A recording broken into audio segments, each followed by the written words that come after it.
Meus irmãos, bom dia, graça e paz da parte do nosso Senhor e Salvador Jesus Cristo, seja com cada um de nós, amém?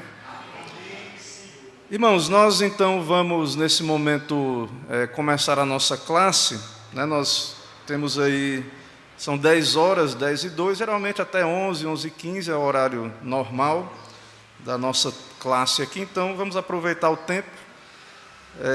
Nosso propósito, claro, não é ir rápido demais, às vezes até dá vontade da gente avançar mais rápido nos estudos da confissão, mas não é produtivo, né? Não é algo produtivo a gente correr, mas produtivo a gente aprender, mesmo que seja de pequenas porções aí da nossa confissão de fé. Então é assim que a gente tem trabalhado e vai trabalhar.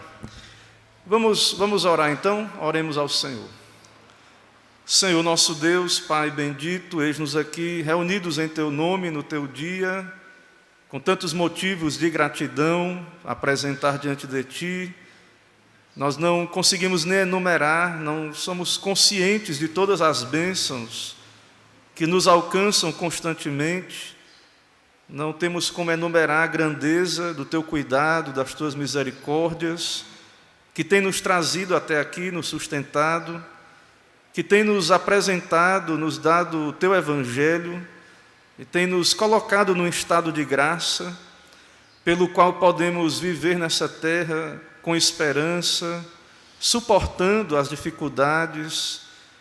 Nós Te agradecemos, ó Pai. Também sabemos que não temos nada de nós mesmos a apresentar diante do Senhor, não temos méritos, por isso nos apresentamos aqui pedindo a Tua misericórdia, que o Senhor, por bondade, fale conosco, nos instrua.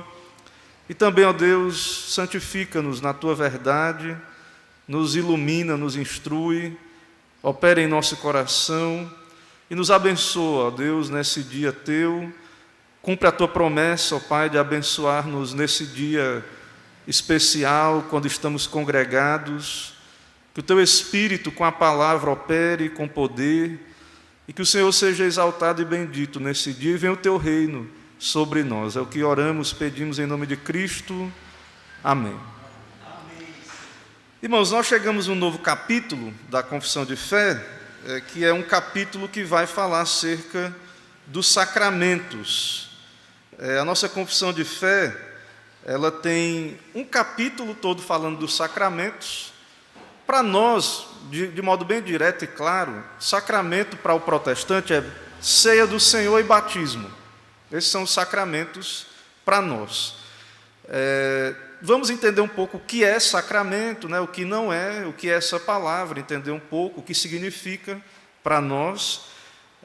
Então, há um capítulo da confissão, que é esse que vamos trabalhar hoje, que é o capítulo de número, deixa-me ver aqui, capítulo de número 27 da Confissão de Fé. Então, esse capítulo trata dos sacramentos de modo geral, e depois nós temos um capítulo só para a ceia e outro só para o batismo, certo? Então, nós já oramos, eu vou ler aqui os versículos, e depois nós lemos o texto confessional e depois vamos discorrer sobre o assunto. Eu vou ler aqui alguns versos, Romanos 4:11, também irei ler Romanos 4:11 em primeiro lugar, depois Gênesis 17, de 7 a 8, de 7 a 9, perdão, não, 7 a 10, Gênesis 17, 7 a 10, Mateus 28, 19 e 1 Coríntios 11, 23. Romanos 4:11, o apóstolo Paulo registra assim a palavra de Deus: e recebeu o sinal da circuncisão, como selo da justiça da fé que teve quando ainda incircunciso, para vir a ser o pai de todos os que creem, embora não circuncidados, a fim de que lhes fosse imputada a justiça. Então, no Novo Testamento, o apóstolo Paulo, falando da justificação pela fé, ele volta para Abraão, e ele diz que Abraão recebeu um sinal da circuncisão, como selo da justiça da fé.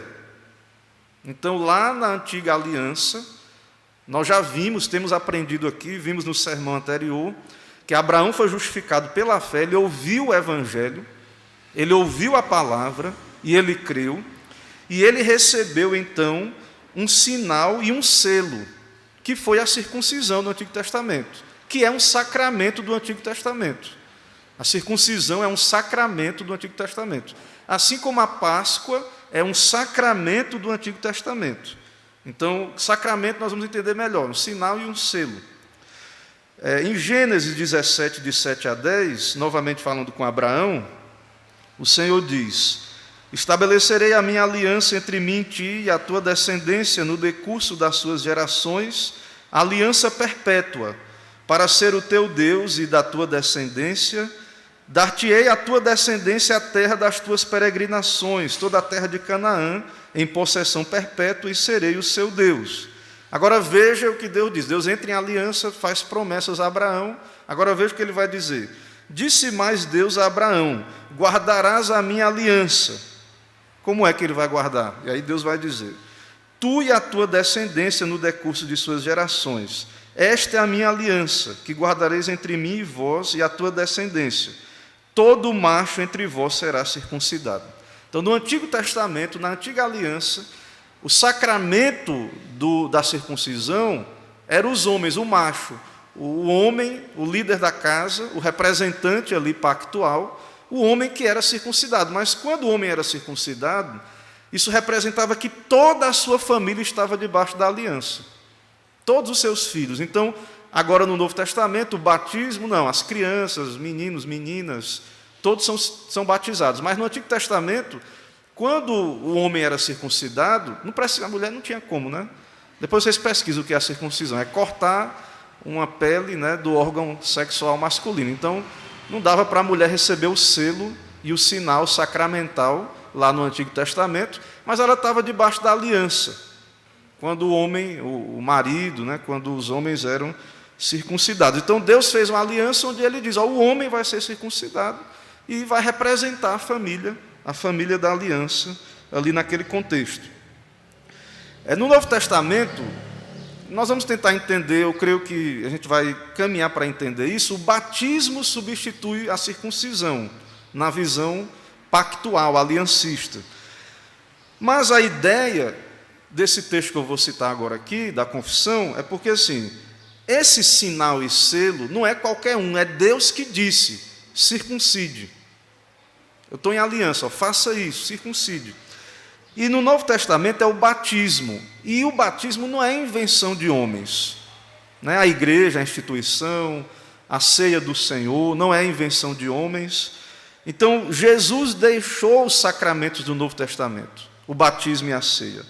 Em Mateus 28, 19, Jesus diz: ide, portanto, fazer discípulos de todas as nações, batizando-os em nome do Pai, do Filho e do Espírito Santo, ensinando-os a guardar todas as coisas que vos tenho ordenado, e eis que estou convosco todos os dias até a consumação do século. Então, o sacramento da aliança, ele não é uma coisa que a gente faz do jeito que quer, a gente inventa, não é a igreja que inventou os sacramentos.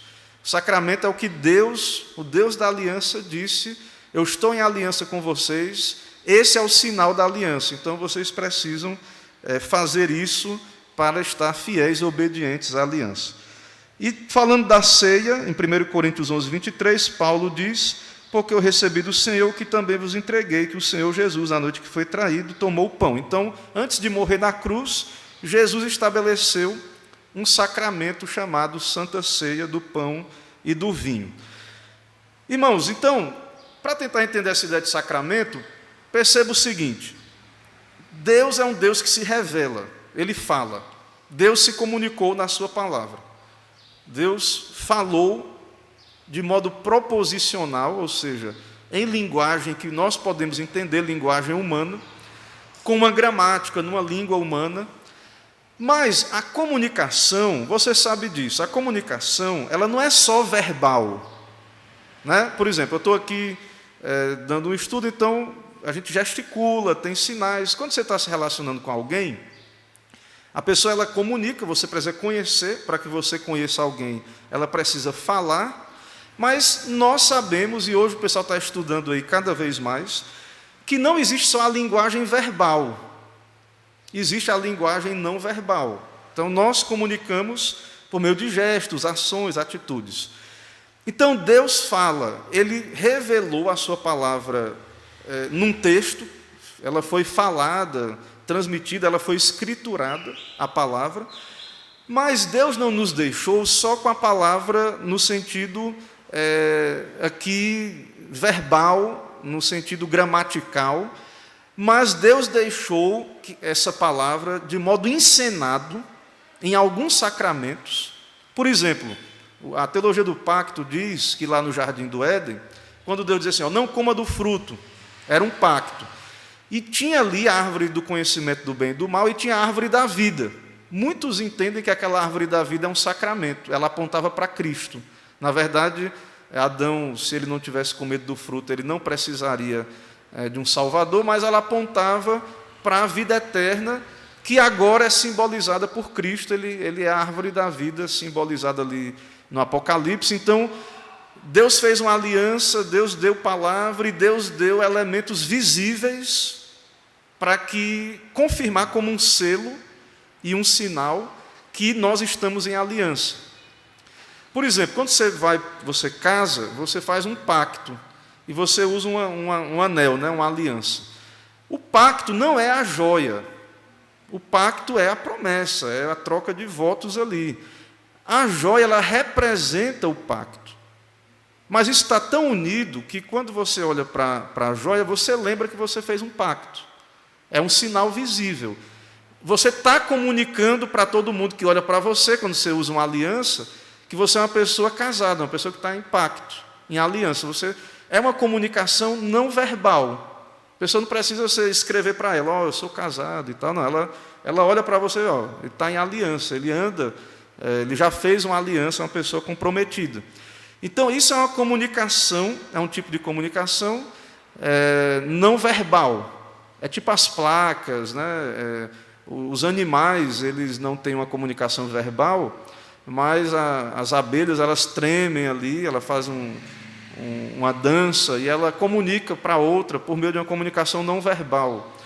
A Bíblia diz também, no Salmo 19, que os céus proclamam a glória de Deus, o firmamento anuncia a obra de suas mãos. Lá, depois do dilúvio, Deus disse que o arco-íris é um sinal da aliança. Então, todo mundo, quando olha para o arco-íris, não precisa ter um texto. A pessoa olha para o arco-íris, quer dizer, é arco, né? O pessoal chama arco-íris, mas é arco. Você olha para o arco de Deus e você lembra o quê? Não vai ser destruída a terra por dilúvio. Deus deixou isso conectado ao símbolo do arco nas nuvens. Então, é uma linguagem não verbal. Então, Deus se comunica também por sinais, por milagres, por sinais, por sacramentos. Isso desde o Antigo Testamento. Então, Deus fala conosco e Ele dá sinais para confirmar o que Ele está dizendo. Por exemplo, a circuncisão, que nós falamos aí, era o sinal da aliança, o selo do Antigo Testamento. Então, o que é que diferenciava externamente um judeu de um não-judeu? Ele estava em aliança, ele tinha um sinal no corpo. Claro que tinha, depois da lei, e eles tinha a questão da barba, outras coisas, né? A alimentação, a guarda do dia do Senhor, do Shabat. Isso, quem olhava de fora dizia, esse é o povo da aliança. A gente vê, não precisa eles falarem nada. É um povo que anda em aliança com Deus, eles são diferentes, eles têm sinais, eles carregam sinais dessa aliança. Então, a seção 1 da Confissão de Fé, ela vai descrever assim, os sacramentos. Os sacramentos são santos sinais e selos do pacto da graça. Os sacramentos são santos sinais e selos do pacto da graça, imediatamente instituídos por Deus. Então, quem institui o sacramento é Deus. A igreja não tem poder de instituir sacramentos. E esse é um problema da igreja romana, a igreja católica romana, que eu tenho revisado a história da igreja, mas não sei se o irmão Emerson vai poder nos ajudar aí, mas houve um desenvolvimento sacramental na igreja romana, e na Idade Média, os escolásticos desenvolveram 7 sacramentos. 7 sacramentos da igreja. E a graça só era transmitido por esses sacramentos, e que era por meio ali, a igreja que detinha esse poder dos 7 sacramentos, Até o casamento era um sacramento, extrema-unção, que hoje é a unção dos enfermos. Acho que eu nunca fui católico, mas não sei se é crisma, não sei quem é que puder me lembrar aí dos 7 sacramentos, mas a igreja instituiu, mas a Bíblia ela não fala de 7 sacramentos. Então esse é um problema. Então, para a nossa confissão de fé, os protestantes, nós cremos nos sacramentos, cremos que Deus deixou os sacramentos. Nós vamos entender melhor isso. Há alguns grupos que não creem que batismo e ceia são sacramentos. Eles não creem, alguns grupos evangélicos que não creem, eles acham que é só um memorial, só uma lembrança. Eles não veem como meio de graça, como uma pregação visível, como uma pregação encenada. Em algumas igrejas, a maioria das igrejas evangélicas não tem esse conceito de sacramento com relação a essas instituições, mas a reforma protestante, Calvino, os reformadores, chega até nós através da reforma inglesa, aí, o puritanismo cristalizado aí na confissão de fé. Os presbiterianos, nós cremos sim na ideia de sacramentos, rejeitando aquela ideia católica romana, dos 7 sacramentos e outras coisas que vamos ver, mas que é batismo e ceia, e que são sacramentos e são importantes para a vida da igreja.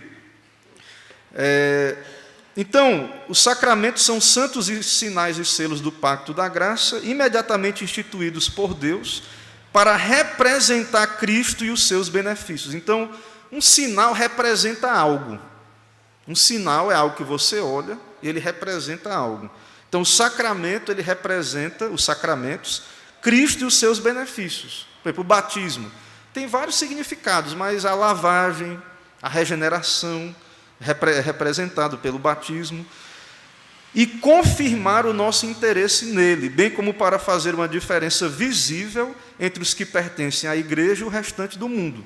Então, você é diferente, porque você é cristão, você é batizado, você está na comunhão da igreja, você comunga, você participa da comunhão dos santos, através da palavra e das instituições de Deus, os seus sacramentos.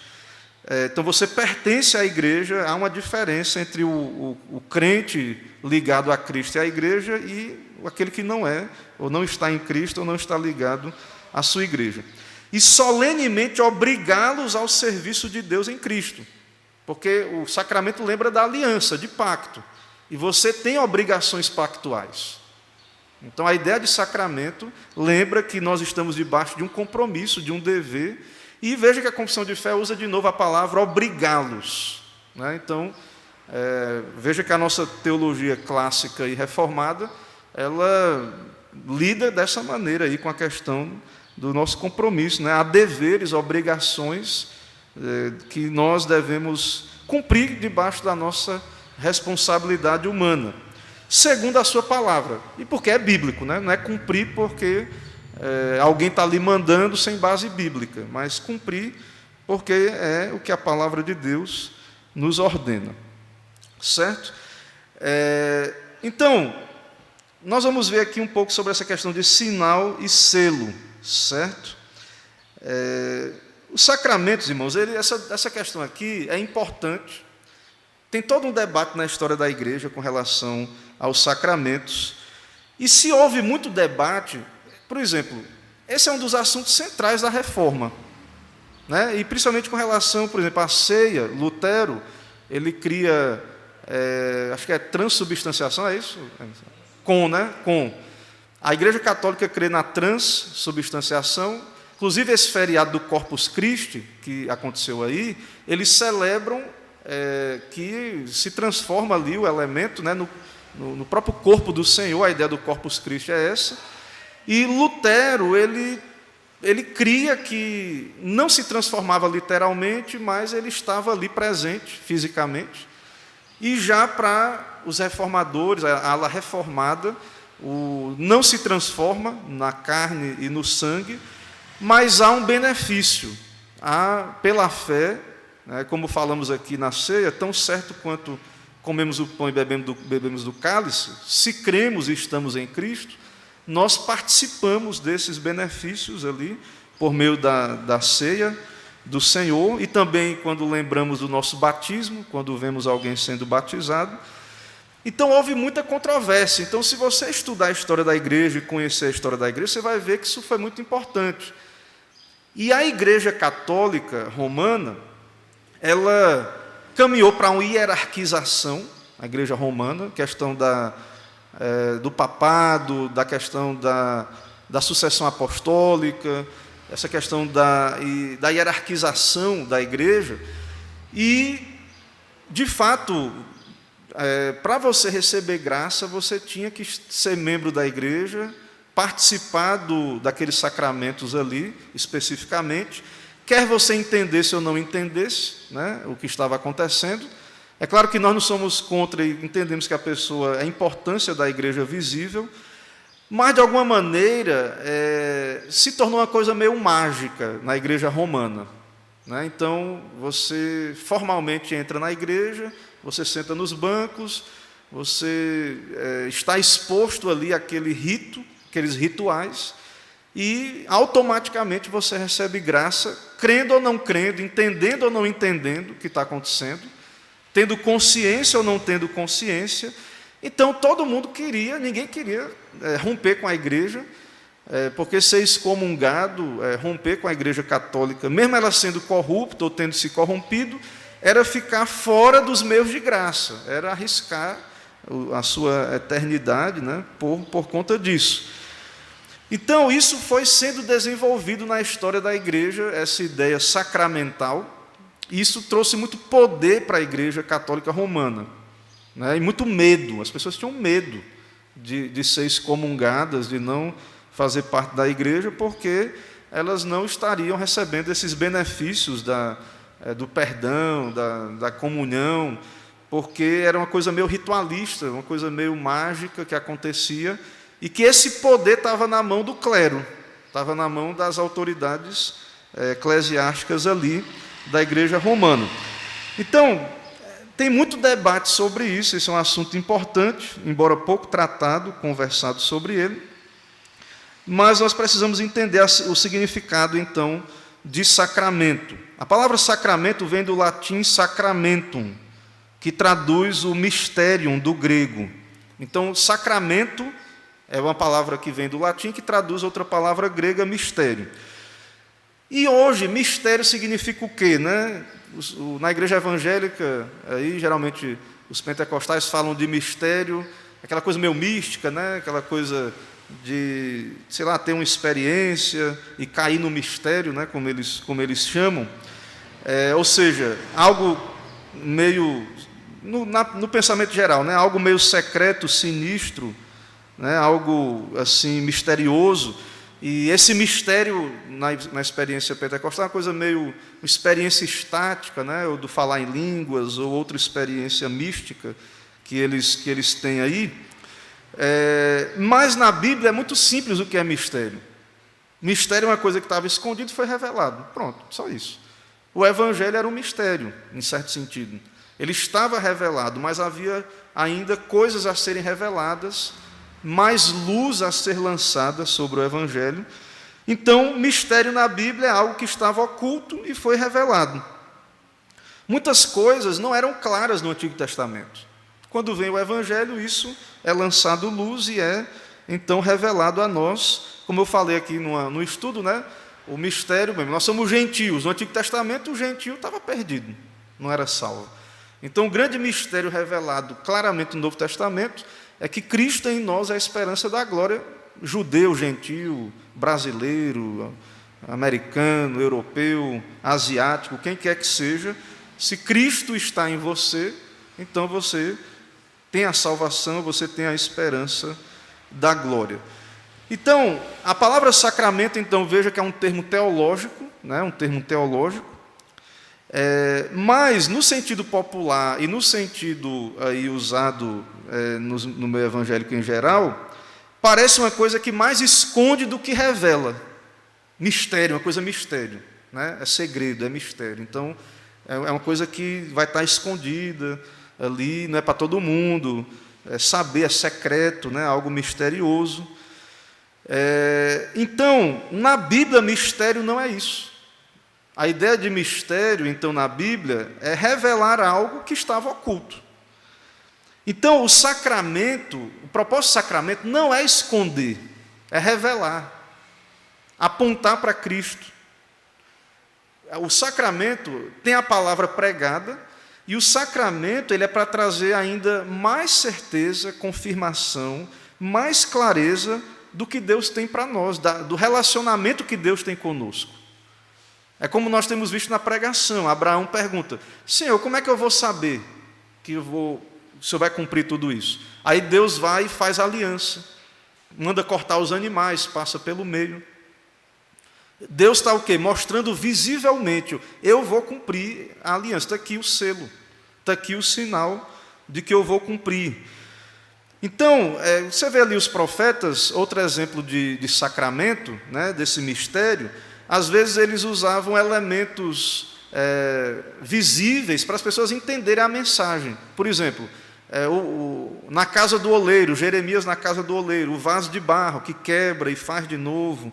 Então, ali são símbolos, sinais, né, para a gente entender a pregação, ali a palavra ela era entendida por meio de sinais também. Então, Deus complementa a fala com sinais. Qual é o propósito disso? A gente entender menos, ficar mais secreto, misterioso? Não. O propósito é clarear mais, a gente entender mais o que Deus tem para nós. Então, é um complemento à comunicação de Deus, digamos assim. Como eu falei, o arco nas nuvens também é um tipo de um sacramento, é um sinal, certo? E tudo mais. Mas eu vou aqui ver com esse material aqui para a gente entender um pouco sobre o que é sinal e selo. Na verdade, vocês já sabem, porque é algo cultural, mas para a gente esclarecer biblicamente e culturalmente também. Então, Deus entra em aliança com Abrão e ele manda circuncidar, e isso é um selo. Ele já era justificado. Ele não foi justificado porque circuncidou, não. Mas por que ele circuncidou, então? É um selo, é uma garantia, certo? Essa ideia do selo, na cultura, não sei se hoje tem esse mesmo significado. Hoje, selo é para mandar carta, para você dizer que pagou o envelope, né? Alguma coisa mais ou menos assim. Mas a ideia do selo, no período ali do pós-reforma, e por isso que os irmãos puritanos colocaram aí na confissão de fé, a ideia do selo é garantia. Quando você sela uma coisa, naquele contexto ali, ele autentica que vai acontecer, que aquilo é verdadeiro. Então, esse é o significado do sacramento. Deus já falou, nós já cremos nas suas promessas, mas Ele nos dá um selo, uma garantia de que Ele vai cumprir. É como Abraão disse: como é que eu sei que o Senhor vai cumprir? Está aqui o selo, a garantia. Agora você sabe que vai cumprir.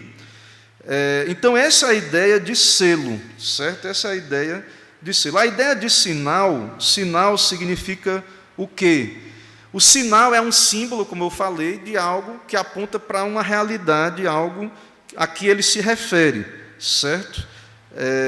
Essa é a ideia de sinal.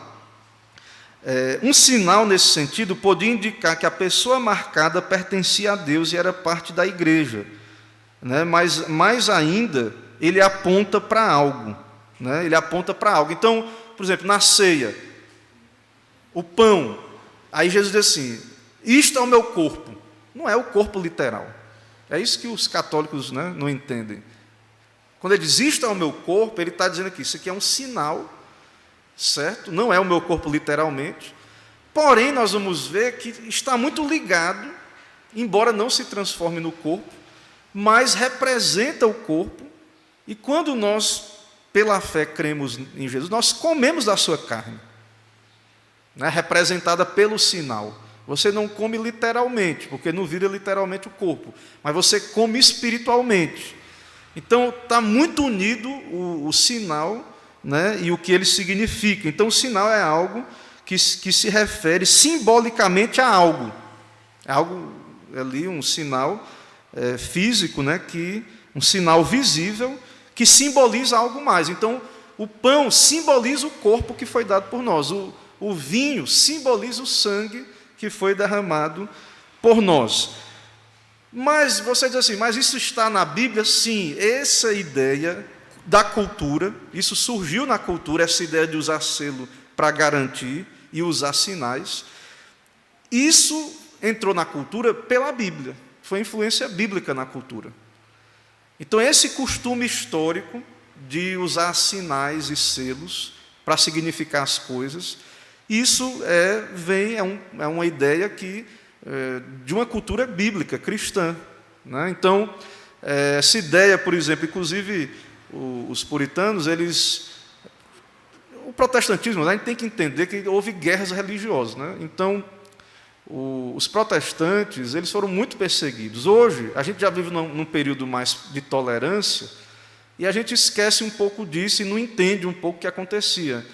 Mas a reforma, ela tinha que ser anticatólica em certo sentido, né? Então, muitas vezes, coisas que os católicos faziam, os crentes não queriam fazer para separar mesmo, para ser diferente. Então, por exemplo, eu estava lendo, acho que foi aqui mesmo nesse livro, os puritanos não gostavam de usar aliança de casamento porque os católicos usavam, por exemplo. Pode parecer uma besteira para nós, hoje, né? E não é uma coisa da nossa cultura, não estou dizendo para a gente parar de usar aliança de casamento, não.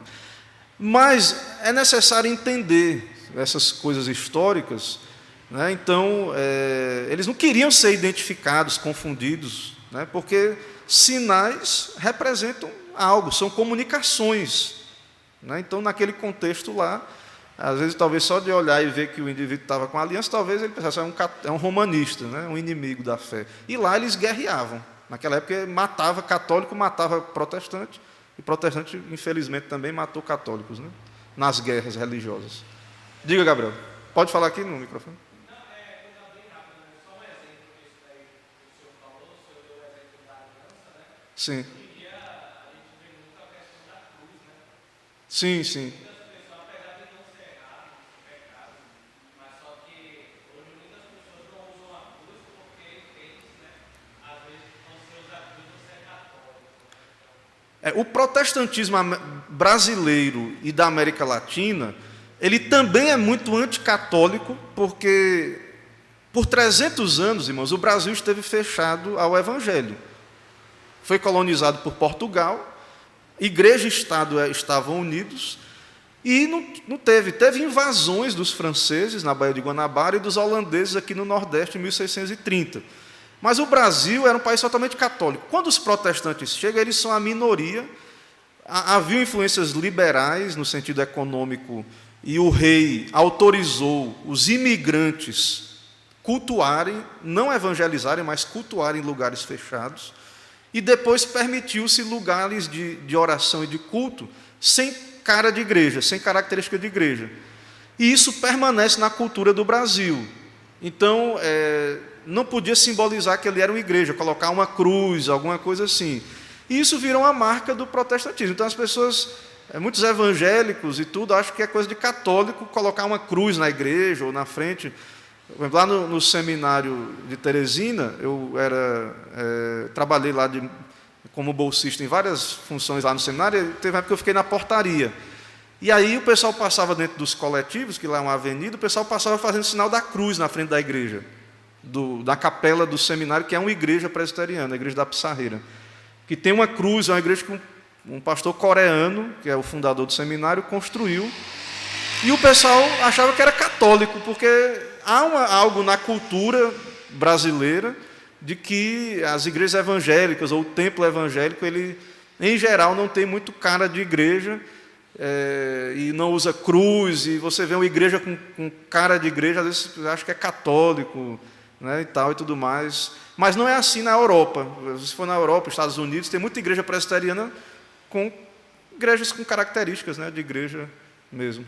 Sim, presbítero. Para minimizar isso, né, na época mesmo, os pentecostais, eles diziam que Cristo não estava mais ali, porque os católicos, eles não botam a cruz como está aí atrás do céu. Sim. Sem a imagem ali crucificada. Aí os cristãos pentecostais diziam assim, não, porque nós não usamos cruz, porque Cristo já ressuscitou, Cristo não está mais morto, está ressuscitado. Sim. Isso, no princípio teve um motivo legal, porque não podia usar, mas devido a essa coisa do contraste, de muitas vezes a nossa fé ela ser uma fé... Quando às vezes a fé ela é anti alguma coisa, anticatólica, né? Então, assim, a gente às vezes para de usar, mas não entende o porquê. Então, não é que é proibido usar, colocar uma cruz ou usar a cruz, mas virou senso comum que geralmente não se usa, não se prestigia esses símbolos, né? A cruz, por exemplo, no meio protestante. Ok? Alguém levantou a mão. É a menção aí.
Ganhou um novo significado, né?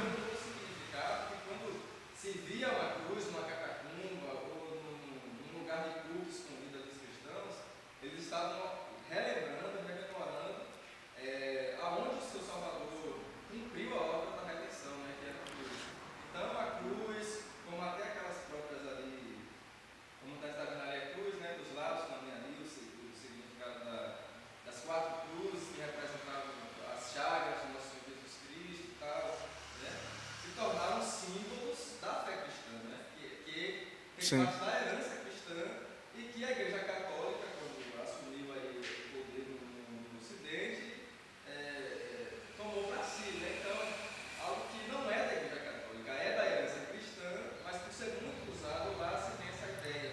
Né? Tem essa questão da história, né? Do anticatolicismo. Aqui no Brasil, eu creio que tem essa influência muito forte desse processo histórico das igrejas, né? No começo, como é que eram feitas as casas de oração. Mas realmente isso, é um símbolo. Então, por exemplo, se você olhar uma luazinha assim, aquela meia luazinha assim, com estrela, você acha que é o quê? É Islã, né? O muçulmano é o símbolo do Islã. É uma meia lua, é um quarto crescente, uma coisa assim. E para o cristão é a cruz, né? O símbolo, você olha, vê uma cruz, você vê que é uma igreja cristã, né? Ou espera que seja. O peixe também, né? São símbolos cristãos, né? Digamos assim. Então, quando você olha, você não pensa no peixe. Você que é cristão, você sabe que ele significa, ali é um acróstico, né, de Jesus Cristo, né, e tudo. Então, ele tem um significado mais profundo. Sim.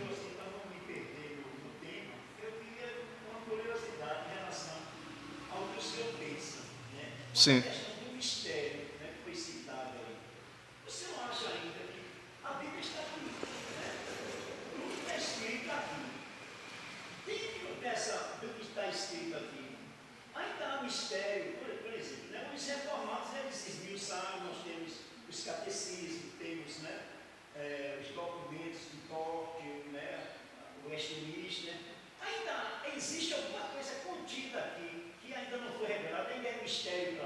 Não, eu não acho que não. A ideia de revelação está revelado, está revelado. A questão é a interpretação.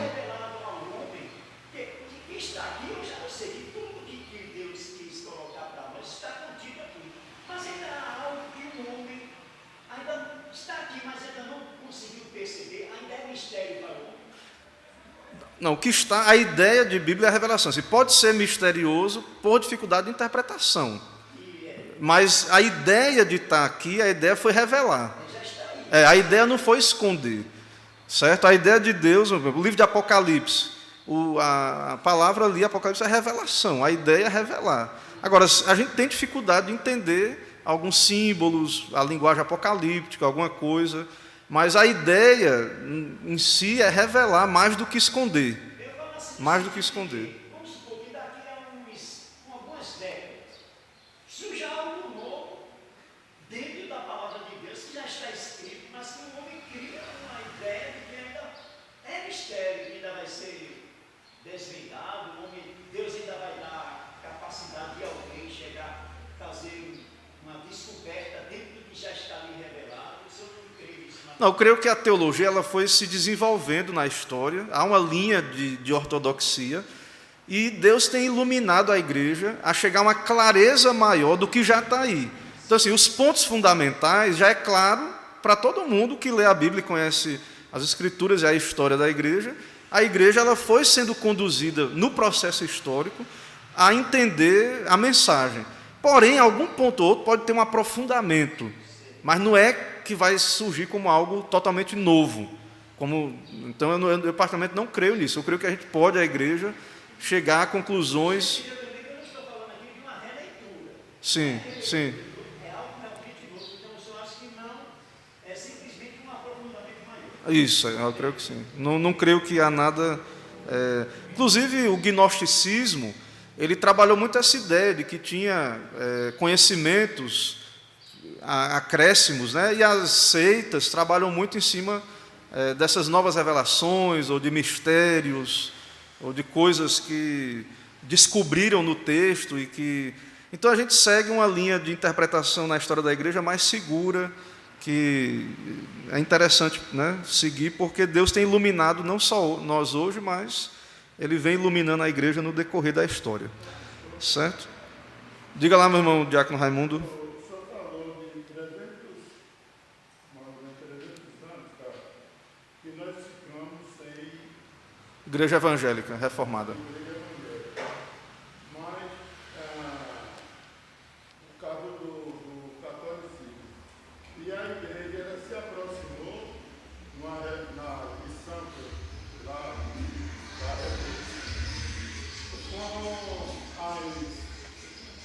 com as mulheres, filhas dos fazendeiros, que estudavam em colégio seminário. E ela, escondida, passou a dar os cursos, a ensinar as pessoas escondidas dentro dos quadros, dos porões, que era um negócio sério, que não era para ler mesmo a Bíblia, não era para ninguém saber nada. Mas elas passaram a ensinar e insistir, e hoje nós temos a palavra aqui no Brasil e em todo lugar. Passamos, quer dizer, abriu um leque. Quer ver um símbolo bonito aí do que o irmão Raimundão está colocando que foi perdido? O Brasil, então, a América Latina era fechada ao Evangelho, né? E como é que o Evangelho chegou primeiramente? Através do trabalho de colportagem, que é distribuição de Bíblia. Então, muitos missionários, pessoas viam e distribuíam Bíblias, folhetos e etc. E essa oposição ao catolicismo, os católicos, eles não tinham acesso à Bíblia antes do Vaticano II, foi na década de 60. E o Evangelho no Brasil, então, ele era muito apegado à Bíblia como livro-texto. Inclusive, os evangélicos eram chamados de Bíblias. Então, veja que a Bíblia, né, se tornou... Hoje em dia o pessoal coloca várias cores, né? O livro da capa preta, né? Então, isso virou um símbolo de ser crente, de ser evangélico, essa coisa... Inclusive, é muito forte hoje, agora, com essa coisa do smartphone, né? O pessoal usar as Bíblias nos celulares. Era muito forte a ideia do crente com a Bíblia e tal, né? Você saber ali, vai um crente ali e tudo mais. Então, por conta da questão tecnológica, né, muitas vezes isso tem sido perdido, mas isso foi um símbolo muito forte, da pessoa identificar um crente, é uma pessoa da Bíblia, que lê a Bíblia, que anda com a Bíblia, né, perto de si, que fala da Bíblia. Então, virou um símbolo do protestante brasileiro, né, lá no começo da história do nosso protestantismo. Ok? Então é interessante lembrar disso. E através dessa acesso, dessa oportunidade que teve, hoje nós temos nossos meninos estudando em um colégio estadual, através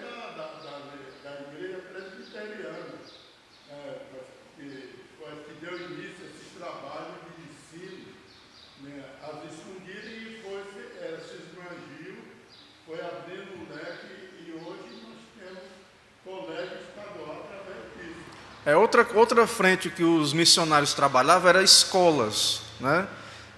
Ensinar a ler através da Bíblia. Teve um missionário que foi para a Argentina, que ele trabalhava a ler usando a Bíblia. Então, assim, isso fomentou a educação. A igreja sempre trabalhou essa questão também educacional. Tinha aquele conceito de cada igreja uma escola, né, do lado da igreja. Então, foi uma frente que os missionários trabalhavam, né, muito forte essa questão da educação também.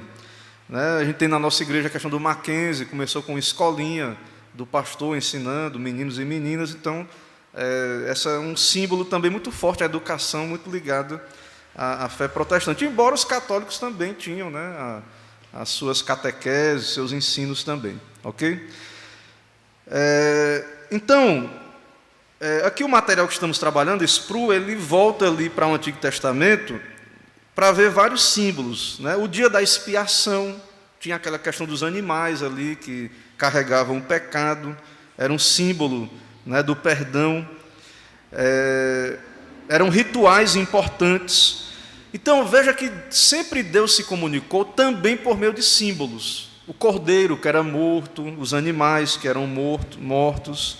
Então, a comunicação, ela usa também a linguagem não verbal, né? Quando a gente está conversando, a gente usa as expressões faciais. Então, Deus, ele também usa linguagens, então, não verbais, certo? Então, a ideia de uma linguagem não verbal é fortalecer a verbal. Não adianta eu colocar um símbolo aqui e não explicar, entendeu? A ideia do símbolo é trabalhar com a linguagem verbal. Então, o sacramento, ele tem sentido com a pregação. Ele tem que estar associado à pregação, ao entendimento. Então, Paulo, quando ele institui lá o sacramento da ceia, em 1 Coríntios 11, ele disse que muitos não discerniam o corpo e o sangue do Senhor. O pessoal estava chegando na igreja, aí tinha aquela festa ágape, que o pessoal comia, fazia refeições. O pessoal começava a comer um na frente do outro e não esperava um pelo outro. E aquilo que, em tese, entre aspas, era para ser um momento de comunhão, ligado à ceia, virava uma bagunça, porque o povo não estava entendendo o que é o sacramento, o que é que eles estavam fazendo quando se reuniam, celebrando o sacramento que aponta para a morte e ressurreição de Cristo. Certo? Então, vários ritos foram estabelecidos na Bíblia, e no Novo Testamento o batismo e a ceia do Senhor. Então, o batismo começa com João Batista. O batismo de João Batista não é igual ao batismo de Cristo, em certo sentido, há coisas em comum, mas como Emerson falou da cruz, houve acréscimos de significado. Quando Jesus estabelece o batismo de João Batista, ele significa o quê? O Messias está vindo, se arrependam, se preparem, certo? Então, era um batismo preparatório para a vinda do Messias. E em Cristo tem a ver com regeneração, salvação. Inclusive, o próprio João Batista dizia que era mais importante o batismo com o Espírito Santo. Então, ele dizia, eu batizo com água, mas vem um maior do que eu que vai batizar com o Espírito Santo. O que ele estava querendo dizer? Que isso aqui é só um símbolo. Que vai vir um, que é o Messias, o Salvador, e ele é quem vai batizar vocês com o Espírito Santo. Então, a ideia do batismo significa a salvação, a regeneração. E a ideia da água é a ideia de limpeza. Então, se você limpa é porque está sujo. Então, Jesus vem para salvar pecadores. Então, se você se converte, se você vem à igreja, você recebe o batismo, então você está dizendo que estava sujo. Você está reconhecendo o pecado. Né? Depois de batizado, claro que nós já estamos em Cristo, mas como Jesus disse para Pedro, né? Tinha que lavar os pés ainda. Então, a gente precisa ser lavado. Então, a ideia da água, o símbolo da água, ele tem essa ideia de limpeza aí no rito do batismo, certo? Então, isso é importante. Volto a enfatizar, os sacramentos são dados por Deus, certo? Sacramentos são dados por Deus, eles representam Cristo e seus benefícios, eles apontam para o que Cristo fez, o batismo, a salvação, o lavar regenerador, o pão e o vinho, o seu corpo, que é dado por nós, a comunhão nos seus benefícios. Então, para isso serve, né? Deus nos deu com esse propósito os sacramentos. Ok? Vamos seguindo aqui, então. Vamos ver como é que está a hora aí, para a gente não... 10h52, mas dá para a gente caminhar mais um pouco. Nós, diáconos, sempre preparamos a mesa para a ceia. Depois da ceia, aqui na igreja, comer a ceia. Sim. E depois da ceia, o restante do material, nós devemos fazer o quê? Irmão, essa é uma pergunta difícil, né? No Antigo Testamento, o Deus mandou queimar o que sobrava. Eles tinham que comer o cordeiro inteiro, que a ceia, ela dá continuidade na Nova Aliança ao que era a Páscoa, né? E o batismo ao que era a circuncisão. Esse é o entendimento reformado. Então, a ideia é que a tendência a se preparar, a ideia não é... Claro que assim, você tem que ter cuidado porque às vezes varia a quantidade de pessoas, né? Mas a intenção não é sobrar, certo? A intenção deve-se ter uma noção, não é desperdiçar os elementos. Então, assim, em geral, eu já vi gente argumentando, baseado na ideia do que era queimado, o que sobrava, que isso era para ser descartado. Mas, assim, eu não sei se é possível chegar a essa conclusão, porque depois que acaba aquele momento, ele volta de novo para uso, poderia voltar de novo ao uso natural, né? Para não haver desperdício. Mas, assim, eu não acho que é uma coisa clara. A Bíblia ela não deixa clara assim, como no Antigo Testamento. Então, no Antigo Testamento, era para queimar mesmo. Se você fosse judeu, o que sobrou do cordeiro ali era para queimar, certo? Agora, eu entendo que deve ter a consciência que na hora que está havendo a distribuição, que aquilo está separado do uso natural, certo?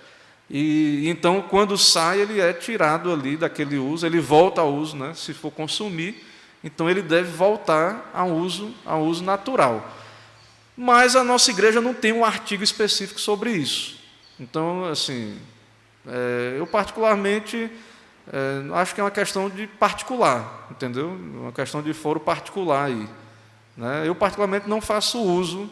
Hoje em dia eu não faço uso, né? Geralmente quem gosta de comer o que sobra, os jovens geralmente gostam de comer o que fica, né? Da ceia, né? Então, assim, o pessoal gosta de fazer uso, né? De consumir. Mas porque todo aquele material, ele é jogado a rio, é jogado na pia. O irmão tem costume de descartar, então, como diácono. E o pão, ele é ali jogado fora, não é usado para nada.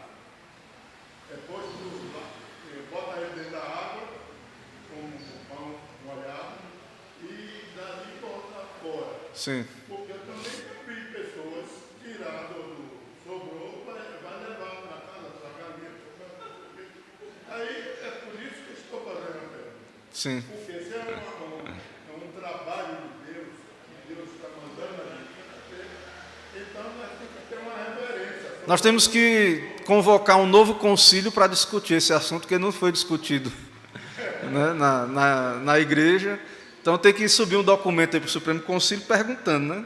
O que é que faz com os elementos da ceia depois que sai? Diga lá, Emerson.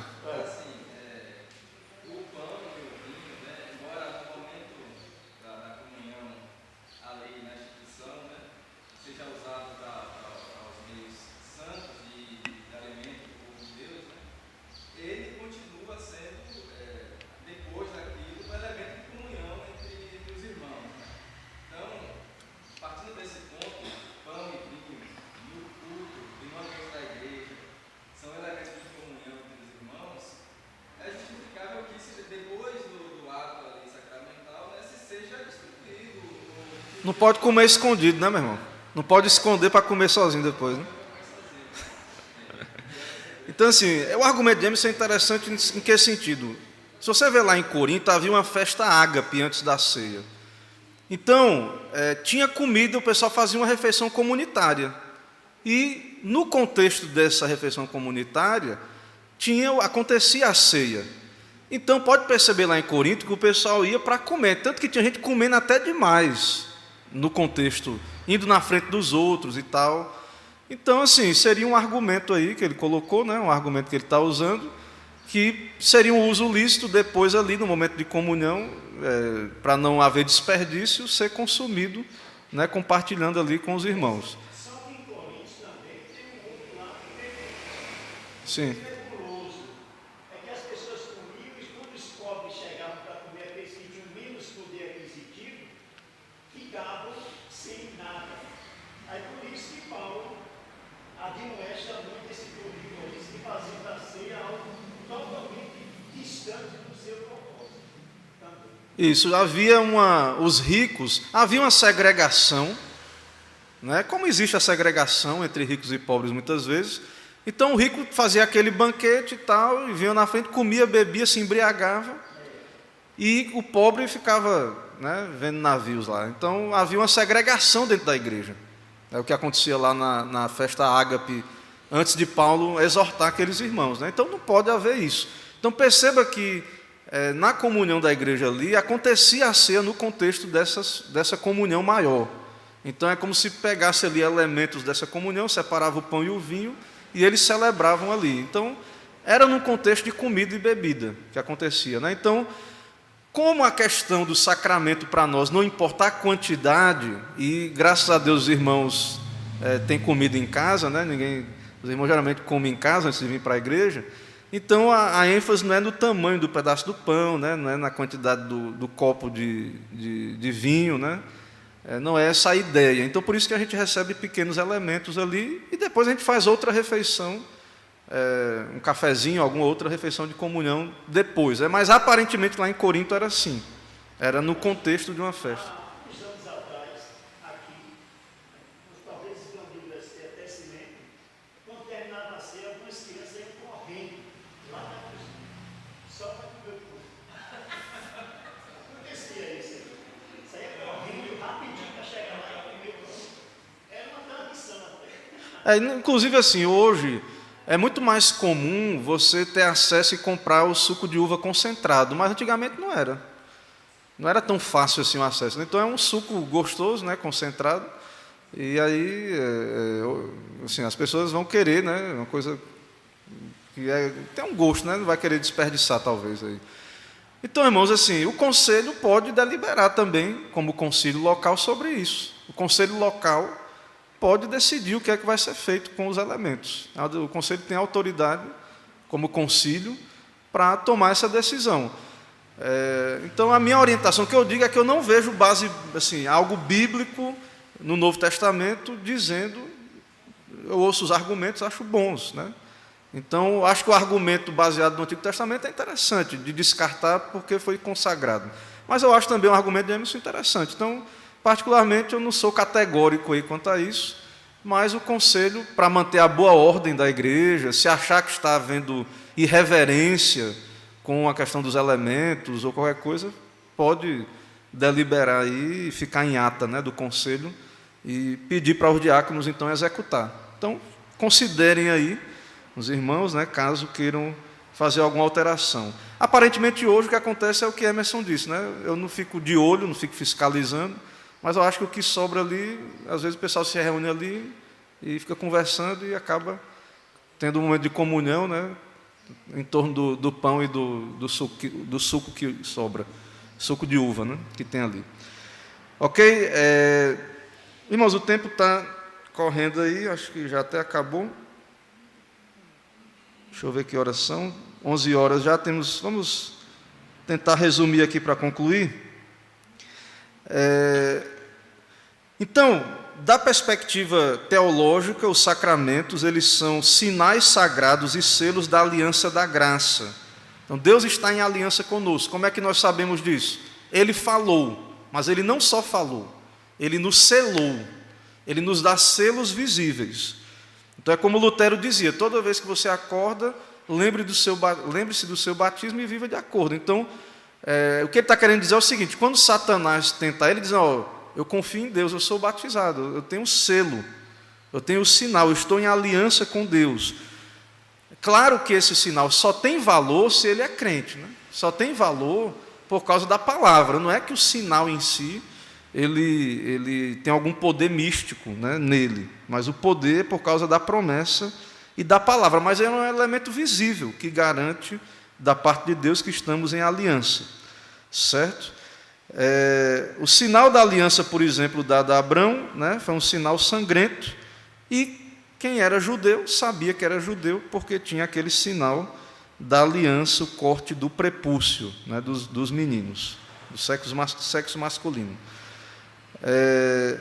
Então, todo judeu, inclusive a ideia de cortar o prepúcio, também aponta para essa ideia de purificação, de limpeza, né? Então, também há uma significação disso, além de ser algo cruento que derramava sangue, também havia a ideia de limpeza ali, nessa questão sacramental da circuncisão, certo? No caso de adultos convertidos, eles tinham que ser circuncidados depois de crentes. Mas quando foi que Abraão foi circuncidado? Adulto, né? Então ele teve que crer. Mas os filhos de Abraão foram circuncidados quando? Adultos, quando creram? Não, na infância. Isaac, Jacó, os judeus, a pessoa nascia, Jesus. Eles eram circuncidados na infância. Por causa de quê? Da aliança. Com base na promessa que seriam filhos da aliança e que creriam no tempo devido. Eles creriam no tempo devido.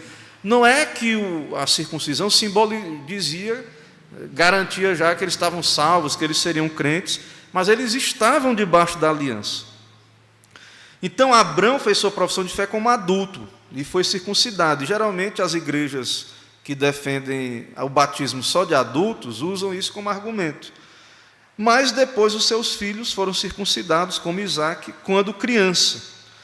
E nós, presbiterianos, entendemos que isso continua, há uma continuidade disso no Novo Testamento. Então, é claro que se a pessoa não é cristão e ele agora quer ser cristão, quer ser membro da igreja, tem que ser batizado. Ele não pode ser recebido na comunhão sem ser batizado. Mas o filho da aliança, o filho do crente, ele é batizado, né, por causa da fé dos pais, digamos assim, por causa da aliança, certo? Esse sinal, né, esse sacramento é um sinal. Deixa eu passar aqui para frente que ele vai fazer uma digressão aqui. Ele diz o seguinte: mas aí vem a pergunta: o batismo salva alguém? Ele tem valor? Se não salva, por que batizar? Se a criança vai trazer aqui, jogar água, batizar, obedecendo a ordem lá, mas não vai salvar, para que batizar então? Para os católicos, eu não sei como é que está o debate lá, mas muitos acreditavam que salva, né, que o sacramento salva, que o batismo salva, certo? Para os reformadores, não, o batismo não salva, certo? Mas aí vem novamente a pergunta: se o batismo não salva, para que batizar? Certo? Algumas pessoas que são batizadas também não são salvas, mesmo adulto. O batismo não salva ninguém, por que batizar? Porque é uma obediência à aliança. Nós sabemos que não é salvo só por causa do batismo. Paulo diz que judeu não é o que é exteriormente, mas tem que ter o coração transformado. Então a Bíblia é muito clara sobre isso. Porém, o salvo, ele vai levar o sinal externo de que é salvo, da realidade interna. E no caso da criança, é por causa do pacto e da promessa. Então ela está debaixo de uma promessa, ela participa dos meios de graça, e no tempo devido, então, como filho da aliança, nós cremos que ele vai ser chamado, mas nós sabemos que, se for eleito, se Deus lhe der fé, certo? Então, para os romanistas, o batismo transmite automaticamente a graça da justificação, né? Isso para o argumento aqui. A Igreja Católica Romana diz que sim, os reformadores não. Então, e aí vem a pergunta: então o batismo é um sinal vazio? Não, o batismo não é um sinal vazio, ele nos lembra da promessa. Então, o filho do crente, ele foi batizado, ele cresceu debaixo da promessa, ouvindo a pregação, tendo os privilégios de ser membro da igreja. Então, ele é parte da aliança, mas ele precisa, claro, experimentar e professar a fé quando ele chegar à idade da razão, né? Mas ele não é igual a um pagão, ele está na aliança. O filho do crente, para nós, ele é membro da igreja, ele está na aliança, certo? Ele vai explicar aqui um pouco mais disso, mais na frente aqui, deixa eu ver se eu acho aqui para a gente concluir. É bom até, pastor, Sim. maior na frente, porque no caso meu tem uma pergunta que vai se estender. Sim, E se ele morrer nesse ínter, antes de chegar à fase adulta, né? Ele está salvo? A Igreja Católica tem certa razão em achar que naquele momento, até determinado período, ele estaria coberto pela aliança da promessa. E aí são coisas que demandam um certo tempo. aparentemente assim, para o católico, se ele é membro da igreja e ele participa dos sacramentos, o batismo dá sequência, né? Até a extrema-unção, ali ele está recebendo graça. Ele crendo, ele não crendo, ele entendendo o que está acontecendo ou não entendendo, ele é alvo, é transmitido graça para ele. Ele é membro da igreja, ele... Ele morrendo, por exemplo, com um menino de 6 anos, 5 anos, mas ele foi batizado. E aí? Está salvo, não está salvo, está dentro daquilo. Essas são coisas assim Sim, que demandam um certo tempo. sim, sim. Ele vai falar um pouco aqui ainda das crianças, ele diz o seguinte, certo? Há pessoas que foram batizadas quando crianças, mas chegaram à fé mais tarde na vida. Porque eles não se lembram do seu batismo e não sabiam o que estava acontecendo, eles acham que não significou nada e deveriam ser batizados novamente. Então, ele está dizendo que tem pessoas que querem ser batizados de novo, foram batizados na infância, mas... É o crisma. Isso. Ele entende, né, ele argumentando, ele é presbiteriano, né, ele diz assim, que tem sentido sim. Porque quando a pessoa se converte lá na frente, ele vai dizer o quê? Que elas estavam debaixo da promessa e aquilo ali se cumpriu. Cumpriu depois, mas se cumpriu. Certo? Então, a ideia presbiteriana seria essa, certo? Então, ele é um selo da promessa. O batismo é um selo da promessa. Certo? É um selo de que Deus prometeu e que vai cumprir segundo, né, a sua vontade. Porém, nós sabemos que o pacto é cumprido quando nós cremos, sim, nos arrependemos. E aí a ideia do batismo infantil ele é baseado na continuidade da circuncisão, de que os filhos dos crentes, eles crescem no contexto da aliança. Mas eu creio, praticamente eu não nego, e eu creio, como presbiteriano, que é necessária a fé no tempo devido, a regeneração. Porém, eu creio que os filhos dos crentes, sim, são filhos da aliança, eles crescem ouvindo a palavra e etc. Certo? Irmãos, eu vou encerrar aqui para a gente, então, aprofundar essas questões na próxima aula, né, com mais cautela e trazer essas respostas aí. Me ajudem, pesquisem, né, tragam informações, principalmente essas coisas do catolicismo, que eu não tenho tanta informação assim. Ok? E a gente vai elaborando aí, caminhando. Diga, minha irmã.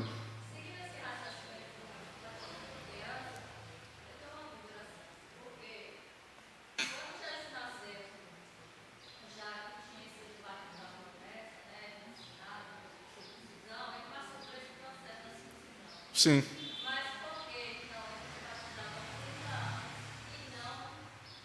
Quem?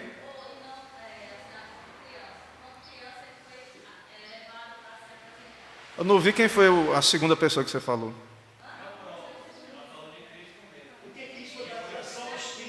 Não, isso, aquele batismo que Jesus submeteu foi o batismo de João, e foi para cumprir toda a justiça.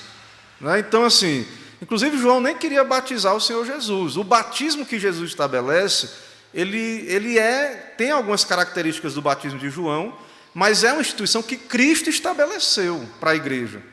E que nós entendemos que ele tem conexão com a circuncisão. Então, Jesus, ele foi batizado na infância, digamos assim, quando ele foi circuncidado, porque ele era judeu. Lembre que Jesus viveu na antiga aliança. Jesus, ele vem para estabelecer a nova aliança, ele estabelece o batismo depois e a ceia.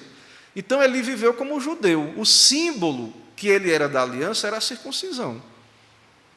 Ele era da igreja do Antigo Testamento, ele era judeu. E ele estabeleceu a igreja do Novo Testamento. E para a igreja do Novo Testamento, ele deixou, no nosso entendimento, a ceia e o batismo. Entende? Então, perceba que aquele batismo de João não era para indicar que ele estava entrando na aliança. Não é possível isso. Jesus era filho da aliança. Era filho de Davi. Ele já era da aliança, digamos assim. Né? Então, isso é o que nós entendemos.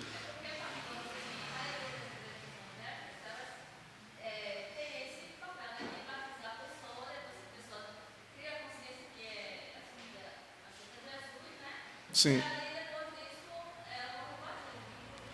Essa é uma maneira correta, irmãos. Assim, você é um adulto, ele tem que ser batizado mesmo. A pessoa que professa a fé, ela tem que ser batizada mesmo. Né? A grande questão, o grande debate é o que fazer com os filhos.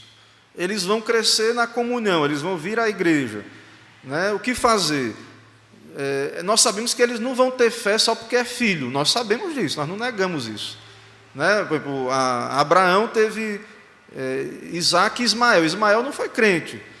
Isaac teve Jacó e Esaú. Esaú não foi crente, mas eles eram circuncidados. Eles estavam debaixo da aliança, certo? Eles eram membros do povo da igreja daquela época, digamos assim. Então, nós entendemos que por causa da promessa da aliança, de que há uma promessa, Deus ele salva pessoas que estão fora, como Abraão. Abraão era pagão, ele estava fora da aliança. Deus chamou ele velho, adulto. Abraão, eu te chamei, agora coloque o selo aí, você é meu, se circuncide. Chamou adulto. Mas e depois os que vêm, os descendentes? Esperaram ficar adulto para ser circuncidado? Não.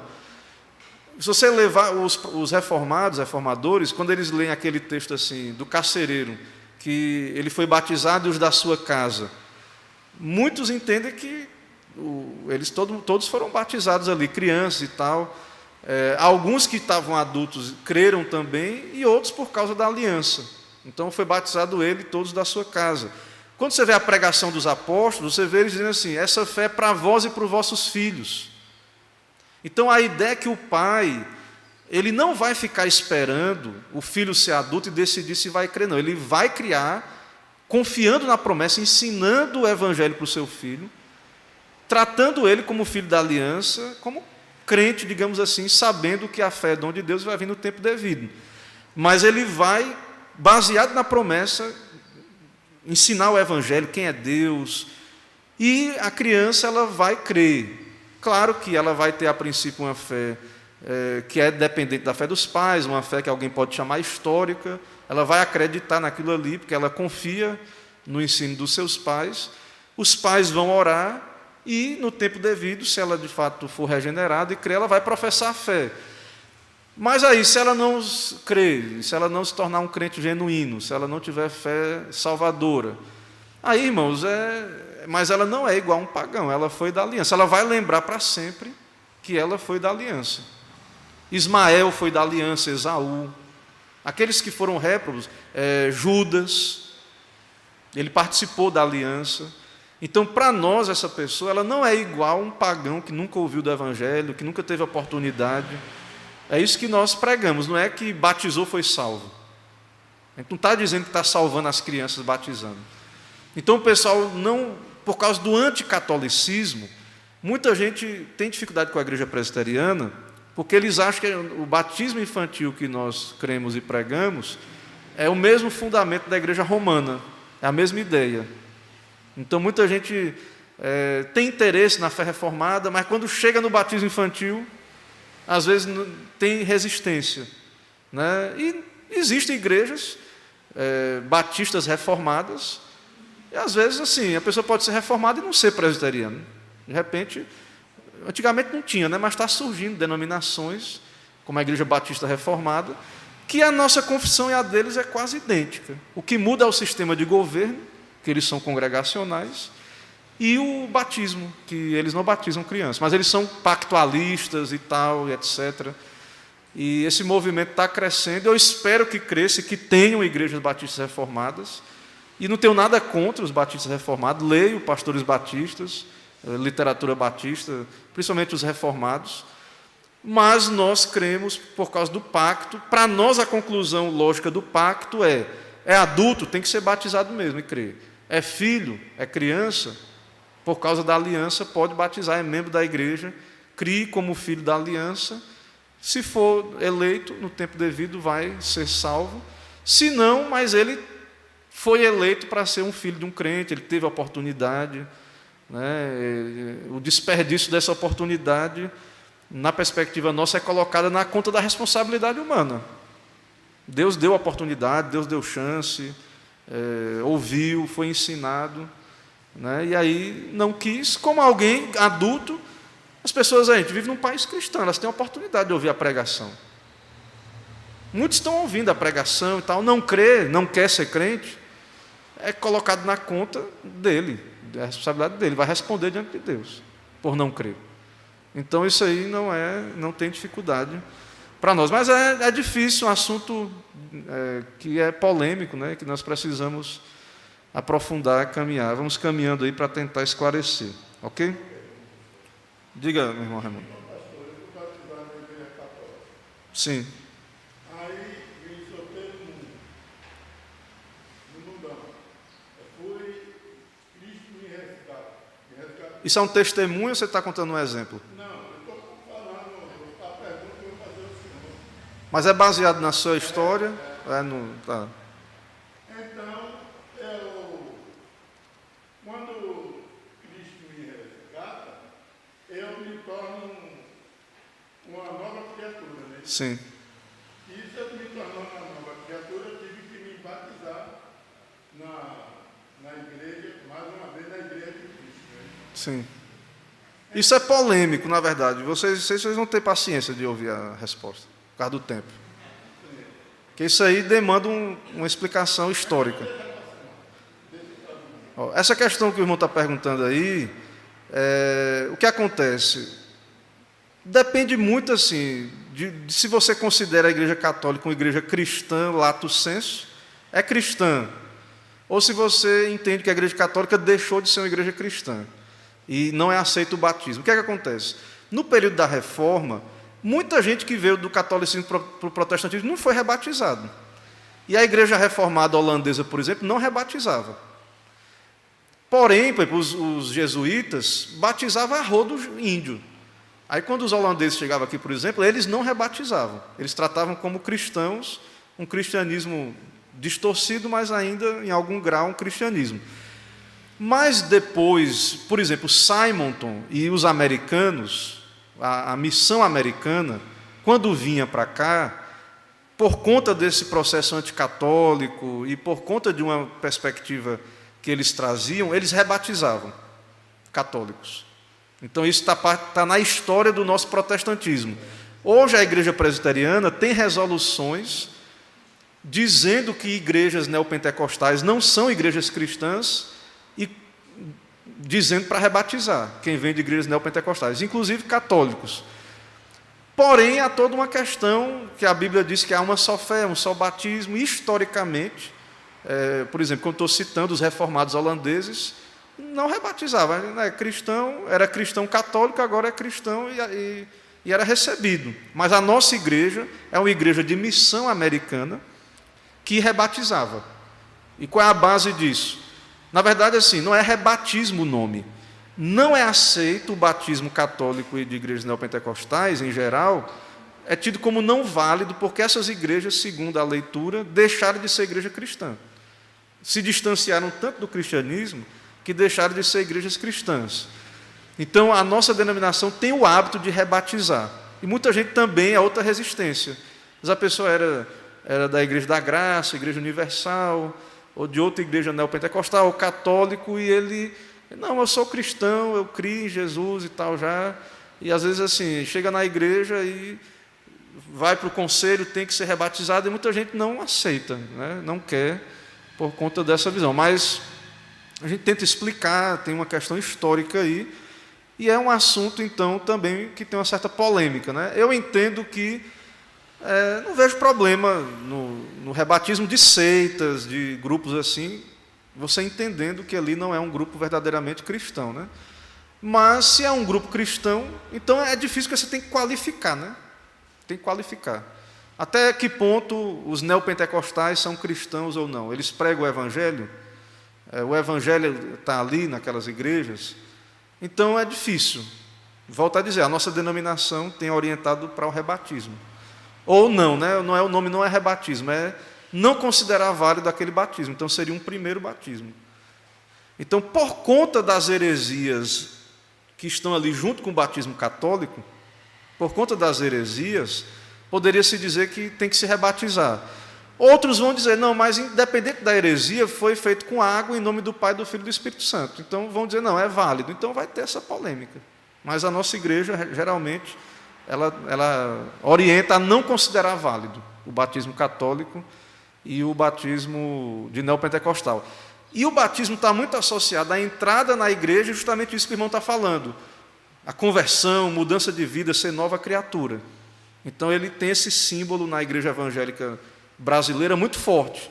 Ele é tipo um rito de passagem do velho homem para o novo homem. O cara era católico, ou então ele vivia uma vida de droga, de beber, fumar, se prostituir.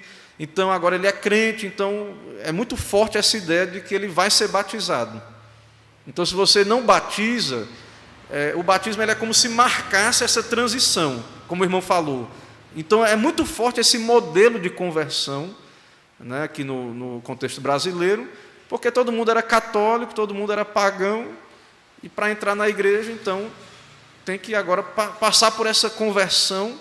Outra coisa que veio com os americanos de missão, lembre que nos Estados Unidos teve os avivamentos, o grande despertamento, avivamento, e o segundo avivamento, lá com Moody, etc. Então, é muito forte essa ideia nos grandes avivamentos de a experiência pessoal, de conversão, de novo nascimento. E isso é muito associado, então, a ser batizado e entrar na igreja. Então, se você considera válido, a pessoa sente como se está faltando alguma coisa. É como acontece, mais ou menos, por exemplo, da gente não fazer o apelo nas nossas igrejas, porque nós nos baseamos lá no primeiro despertamento, que era voluntário, a participação na igreja. No segundo avivamento americano é que começou a ter o banco dos ansiosos, chamar para frente. Foi na época com Moody que começou isso, Charles Finney. Mas não era sempre assim, não. Isso começou lá com Charles Finney, de fazer o apelo, de chamar para uma sala do lado e conversar com o convertido. Então, isso veio para o Brasil. A teologia de Finney era bem arminiana, bem arminiana. Eles criam que o homem podia tomar o passo, né? Não é como os calvinistas que creem mais na depravação total. Então isso vem para o Brasil, e perceba que eu conheci mesmo, lá em Pirá tinha uma irmã que Deus já levou para si, que ela chegou a conversar comigo e ela ficava meio confusa, porque ela queria atender o apelo na igreja, né? Ela queria que o pastor fizesse o apelo. Ela já era da igreja há muito tempo, mas é como se tivesse faltado algo, né? Então, porque é muito forte, então, no nosso protestantismo, essa marca de transição, essa ideia de nascer de novo e ser batizado em seguida, e professar a fé e ser batizado. E é por isso que o pessoal tem dificuldade com o batismo infantil, com a conversão mais gradual. Então, há uma cobrança muito grande da experiência dramática de conversão. E existe a necessidade. Eu particularmente, creio na necessidade de você buscar, de fato, ter uma boa consciência e uma experiência de conversão, de fé salvífica, de você... Isso, eu creio na importância disso, mas eu também sei que tem pessoas que vão ter uma conversão, um processo que não vai ser dramático. Tem pessoas que vão estar vindo à igreja, Deus vai iluminando, transformando, de repente ela é crente, ela não sabe lhe dizer quando foi. Ela não sabe quando foi exatamente, um dia. Ela não tem aquele dia que ela diz, foi esse dia que Deus me quebrantou, e a partir dali... Tem gente que não vai ter esse testemunho. Então, você ter que esperar isso é complicado, né? Então, a igreja presbiteriana, ela não... histórica, né? Ela não trabalha muito assim, esperando isso. Profissão de fé, a pessoa vem, deseja fazer parte, tem uma vida correta, né? E fez o catecúmenos ali, professa a fé e faz parte da igreja. E nós não negamos que depois da pessoa ser da igreja, ela pode se converter depois de ser da igreja também. Tem uma experiência depois também. Então, pode acontecer também. O reino de Deus é uma rede, está puxando peixe bom e peixe ruim. Tem joio, trigo, e às vezes aquele que a gente acha que é joio era um trigo, mas ainda não era o tempo dele virar trigo, né? Manifestar que é trigo, digamos assim. Entende? Então, é complexo, né, essas coisas, mas espero que os irmãos entendam. Irmãos, o tempo já avançou muito, vamos orar então para concluir. Senhor nosso Deus, Pai Todo-Poderoso, te adoramos, te bendizemos por poder aprender mais de Ti, conhecer dessas verdades bíblicas que o Senhor instituiu sacramentos na igreja. Nos ajuda a continuar, Pai, entendendo, caminhando, esclarece as dúvidas, ilumina e abençoa, Pai, essa igreja, que sejamos uma igreja bíblica, também uma igreja presbiteriana, fiel à Tua palavra, e que seja por convicção, ó Pai, de cada um de nós, que seja o Teu Espírito a nos convencer, e que possamos de boa mente ser fiéis às Tuas ordenanças. É o que pedimos, oramos, agradecemos em nome de Cristo. Amém. Irmãos, vamos em paz, logo mais à noite retomamos para o culto público.